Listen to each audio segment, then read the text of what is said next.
Israel-Hamas war update. This is Chitranshi Srivastav and you're watching Himcom News. The war between Israel and Hamas has entered its 7th week following Hamas' unheard attack on 7th October in southern Israel that killed over 1,200 people.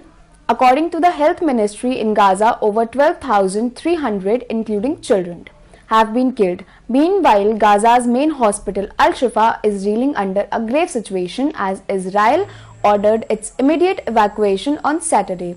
The World Health Organization team that visited Shifa Hospital for an hour on Saturday said it has to become a dead zone. Israel's Prime Minister Benjamin Netanyahu asserted that there is no deal yet with Hamas to free the hostages. The deal to release 200 more hostages by Hamas is only facing some minor challenges, said Qatar administration. The United Nations reported that around 1.7 million Palestinians, over 70% of Gaza's population, as well as around 5 lakh Israelis have been internally displaced. US President Joe Biden says he believes hostages release deal is near. UK Prime Minister Rishi Sunak also rejected a call for ceasefire.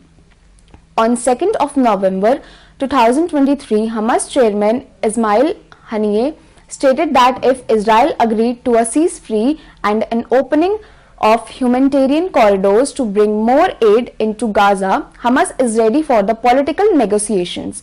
In some European countries, public transport for Palestine and Palestinian cause was criminalized, with countries such as France, Germany, the United Kingdom and Hungary restricting pro-Palestinian political speech.